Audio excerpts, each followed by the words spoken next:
नमस्कार जी। नमस्कार जी। क्या नाम है जी आपका? गजराज दास।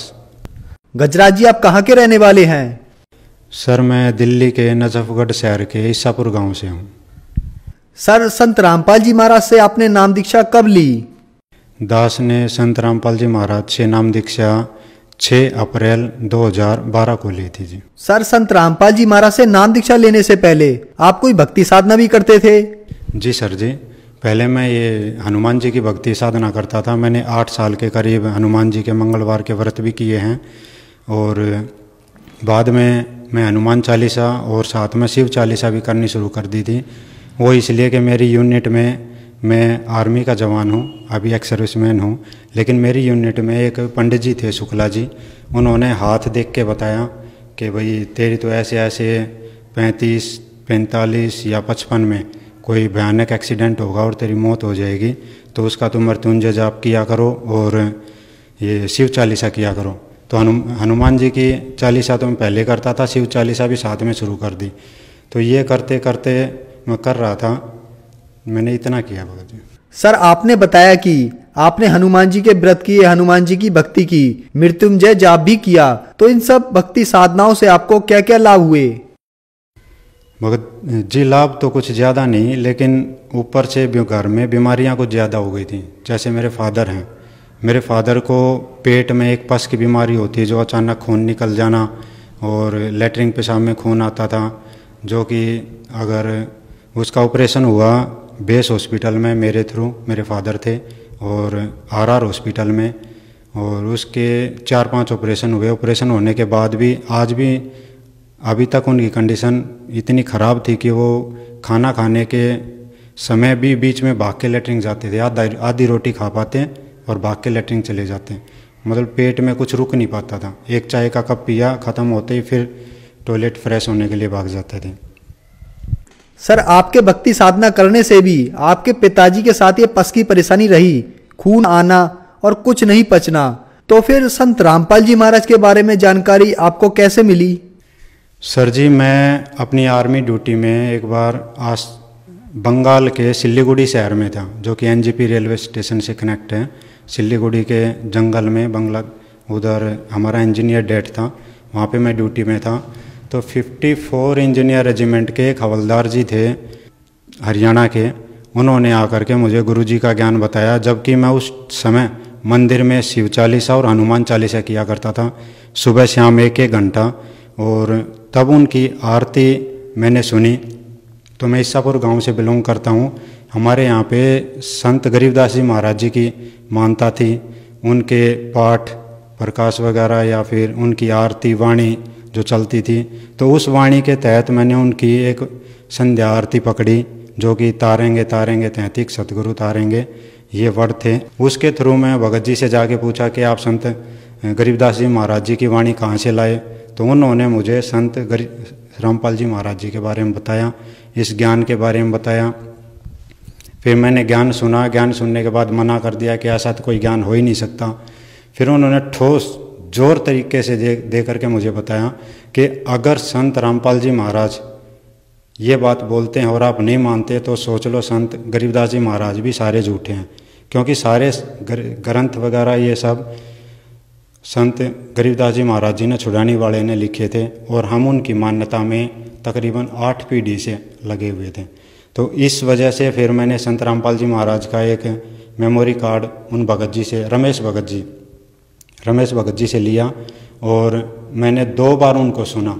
सुनने के बाद में फिर एक ठोस निर्णय किया कि जो संत रामपाल जी महाराज बताते हैं कि भाई यजुर्वेद के अध्याय नंबर ये है, मंत्र नंबर ये है, सूक्त नंबर ये है, मंत्र नंबर ये है, आप चाहो तो खोल के पढ़ लो।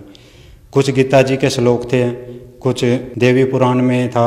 तो ये सारे कुछ धीरे धीरे मंदिर में हम जाते थे, मंदिर में ये किताबें वगैरह रखी रहती थी, तो वहाँ पे हमने चेक वगैरह करके थोड़ा बहुत मिलाने के बाद में 6 अप्रैल 2012 को ही मैंने संत रामपाल जी महाराज से सतलोक आश्रम बरवाड़ा में जाकर के नाम दीक्षा प्राप्त की।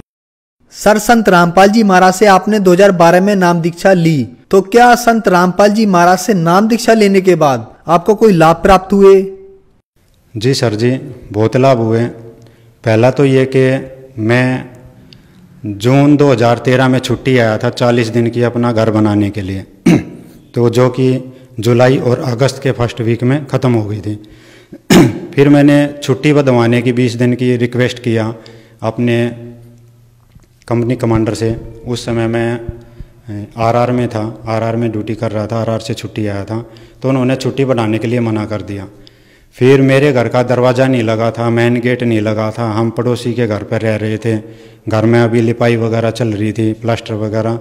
तो मैंने उनको आने से मना कर दिया कि सर पहले मैं अपने बीवी बच्चों को यहाँ पे घर का दरवाज़ा गेट वगैरह लगा के अच्छी तरह घर में सेटल करके तब आऊँगा, नहीं तो फिर सेना में ड्यूटी पे आने का कोई फ़ायदा नहीं है अगर बीवी बच्चे पड़ोसी के घर रहेंगे तो मेरी वाइफ ने भगतमती ने पूछा कि जो आप नहीं जाओगे तो आप पे क्या दोष लगेगा या कितनी सज़ा मिलेगी।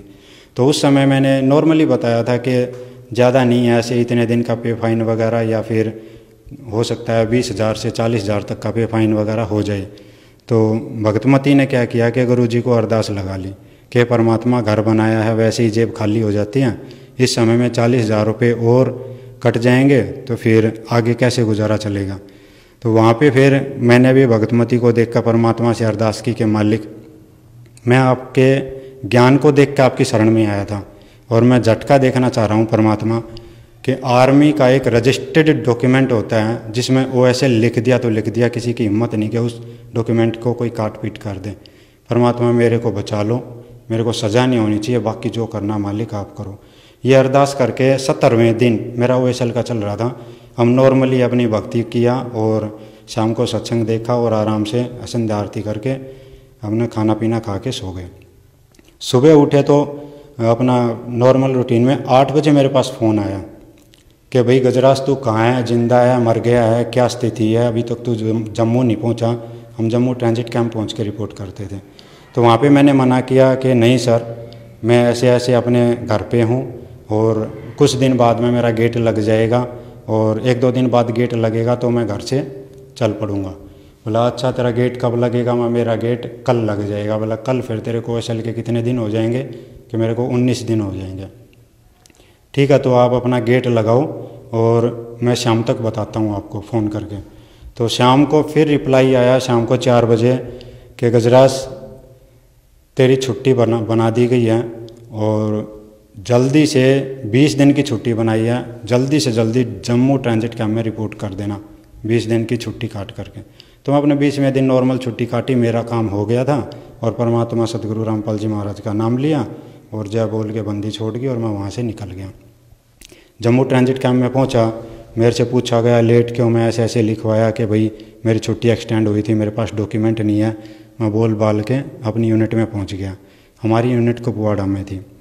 कुपवाड़ा में गए तो मेरे को एक शुभ चिंतक आया मेरी कंपनी का, उन्होंने बताया कि भाई आप जो है CO के सामने मत जाना, आपकी रिपोर्ट लगी हुई है यूनिट में, CO ने ब्रिगेड में भी रिपोर्ट दी है और आपको चार्जशीट तो होनी है। कुछ नहीं, मैं नथिंग एल्स किया उस बात को कि अपने परमात्मा का जयकारा लगाया मन में और चल पड़ा। आगे जाके जब CO का इंटरव्यू हुआ तो कुछ नहीं, उन्होंने पूछा हाँ बेटा क्या काम गए थे? कुछ नहीं साहब, मैं ऐसे ऐसे 40 दिन छुट्टी गया था, घर बनाया, ज़रूरत पड़ी 20 दिन छुट्टी एक्सटेंड करवाया और बोला ठीक है बेटा जाओ। तो सर जी जो मेरे को सज़ा मिलनी थी, मेरी चार्जशीट होनी थी, वहाँ पे संत रामपाल जी महाराज जी की दया से मेरे को इतना बड़ा लाभ मिला कि वहाँ पे मुझे किसी ने यूनिट वालों ने फिर बाद में टोका भी नहीं कि आप लेट क्यों हुए, ऐसा क्यों हुआ। मालिक ने संत रामपाल जी महाराज जी की दया से किसी ने मेरे को पूछा नहीं और बोला जा बेटा अपनी ड्यूटी कर, आराम से रह। और दूसरा लाभ ये था सर जी के मई 2013 में वहाँ पे बर्फ़ का लास्ट सीज़न चल रहा होता है उस समय में। तो बर्फ़ के लास्ट सीज़न में मैं अपनी ड्यूटी के दौरान मैं और मेरा ड्यूटी JCO सूबेदार हम दोनों के दोनों ऊपर पहाड़ी पे गए हुए थे, पोस्ट के ऊपर। पोस्ट के ऊपर जब गए थे तो धूप नहीं थी, उस समय बर्फ़ नरम रहती है नॉर्मल। तो ऊपर जा कर के धूप आ गई, धूप आने के बाद में बर्फ़ पिघल गई, बर्फ़ पिघलने के बाद में फिर दोबारा बादल आ गए तो बर्फ़ चिकनी हो जाती है। हम दोबारा जब नीचे उतरने लगे तो हमारे पास वो स्नो स्टिक्स वगैरह और उतरने का कुछ सामान होता है वो भी साथ में था। लेकिन उतरते उतरते आगे मैं था, जूनियर था, तो पीछे वो सीनियर थे, सूबेदार साहब चल रहे थे। उस दौरान मेरा पैर फिसल गया, जो कि एक स्लाइडिंग जोन से ऐसे पहाड़ी का गोल घूमते हुए धीरे धीरे नीचे उतरते हैं, तो नीचे उतरते समय मेरा पैर फिसल गया और मैं नीचे गिर गया। तकरीबन 30-40 फीट तक मैंने भी कोशिश किया, पहले हाथों के पंजों से स्क्रैच वगैरह करके कहीं रुक जाऊं, एडी से कि मैं रुक जाऊं, लेकिन नहीं रुक पाया। फिर लास्ट में जब मैंने देखा नीचे की तरफ के नीचे तकरीबन 500 मीटर की खाई थी और मेरा एंड हो गया। उस समय मुझे वो बात भी याद आई थी कि आज मैं 35 साल का कंप्लीट होने वाला था, 2 या 3 दिन बचे थे मेरी उम्र में, तो 35 साल का कंप्लीट होने वाला था। तो मेरे को बात भी याद आई, लेकिन याद आते ही फिर मैंने गुरुजी का नाम लिया कि बंदी छोड़ सतगुरु रामपाल जी महाराज बचाओ। यकीन मानना सर जी कि इतना जल्दी तो कोई डिस्क ब्रेक वाला भी नहीं रोक पाएगा जितना जल्दी मेरे संत रामपाल जी महाराज परमात्मा स्वरूप ने मुझे बचाया। और अचानक एक जगह ऐसा जो पत्थर था, पत्थर के नज़दीक जाके बिठाया और बिठा करके पत्थर मेरा, जब मेरी एकदम आँख खुली तो पत्थर ऐसे साथ में था, पत्थर का ऊपर किनारा, और मैं पकड़े हुए बैठा था। फिर जब मैं नीचे उतर के धीरे धीरे आया तो 2 या 3 दिन तक मेरे हाथ पैर भी कांपे। और जिन रास्तों पे हम जैसे स्नो टाइगर बोलते हैं कि अपने आप को आर्मी सर्विस ड्यूटी करने वाले, हम पहाड़ों पे ऐसे घूमते हैं, बर्फ़ में ऐसे घूमते हैं, हम जहाँ पे भागते थे उन पहाड़ियों पे मेरे हाथ पैर ऐसे कांपते थे कि मैं बैठ बैठ के सीट टेक के बैठ के निकलता था उन रास्तों पे, जो कि मैं नॉर्मली 10 से 15 दिन में थोड़ा सा दिमाग ठीक हुआ या मेरे शरीर की कंपन निकली, तब जाके मैं ठीक हुआ। और इसका सबसे बड़ा फ़ायदा ये भी था दूसरा, और तीसरा ये कि जो मेरे साथ में पोस्ट पे थे, जो जवान रहते थे, एक सूबेदार साहब रहते थे, जब मैं अपनी सुबह की संध्या आरती और शाम की संध्या आरती वगैरह करता था तो बोलते थे, अरे ओ रामपाल वाला फिर शुरू हो गया, रामपाल वाला फिर शुरू हो गया, यानी जो भी कुछ अपने कमेंट हैं वो कमेंट वगैरह करते रहते थे। लेकिन ये जब बात उन्होंने सूबेदार साहब ने अपने मुँह से बताई कि भाई ये तो जवान गिर गया था, और इन्होंने मेरे सामने संत रामपाल जी महाराज जी बचाओ का नारा लगाया, ज़ोर से चिल्लाया, उसके बाद में मैंने खुद देखा कि ये खुद रुक गया। इसके आगे पीछे कोई स्पॉट नहीं थी कि अचानक कैसे रुक गया, मैं आज तक ताज्जुब में हूँ। और उसी बात को मद्देनज़र रखते हुए सारे जवानों ने मुझसे कमेंट करना भी बंद कर दिया था कि भाई हम तो इसके गुरुजी को मान गए, इसका गुरुजी का नाम लेते ये बच गया, नहीं तो यह मान लो कि 450-500 मीटर की हाइट से गिरना तो मेरी हड्डियाँ चुगनी पड़ जाती या फिर बॉडी किसी काम की नहीं थी। अब सबसे बड़े फ़ायदे ये 3 हुए सर जी। सर आपने बताया कि आप आर्मी में एक्स सर्विसमैन हैं, और जब आपने संत रामपाल जी महाराज से नाम दीक्षा ली, उसके बाद संत रामपाल जी की दया से आपको जीवन दान मिला। आप 500 मीटर ऊंची पहाड़ी से गिर गए थे और कोई सपोर्ट नहीं था, उसके बावजूद संत रामपाल जी का नारा लगाने के बाद आपको संत रामपाल जी ने बचा लिया। तो जो श्रद्धालु आपको सुन रहे हैं, आप उन्हें क्या संदेश देना चाहेंगे? सभी से मैं ये प्रार्थना करना चाहूँगा कि संत रामपाल जी महाराज का सत्संग सुने, इनकी शरण में आए, नामदान लें और अपने जीवन का कल्याण करवाएं। सर संत रामपाल जी महाराज से नाम दीक्षा कैसे ले सकते हैं? बिल्कुल आसान है सर जी कि आप YouTube पे सर्च मारो, संत रामपाल जी आ जाएंगे। आप गूगल पे सर्च मारो, संत रामपाल जी आ जाएंगे। आप टीवी चैनल देखो, आज 13 चैनल पे संत रामपाल जी महाराज जी का सत्संग आ रहा है, तो आप वहाँ पे देखो। बाकी एक संत रामपाल जी महाराज जी का जब भी सत्संग चल रहा होगा टीवी पे, तो वहाँ पे नीचे एक स्लाइड चलती है, उस स्लाइड में आश्रम के नंबर चलते हैं, आप उन नंबरों पे कॉल करो, और बाकी साइड पे भी नंबर मिल जाएंगे, आप उन नंबरों पे कॉल करो। कॉल करके पूछो कि आपके शहर में, सिटी में, गांव में, देहात में, जहाँ भी नज़दीक आप अपने एड्रेस हैं, वहाँ पे संत रामपाल जी महाराज जी का नामदान केंद्र खुला हुआ है।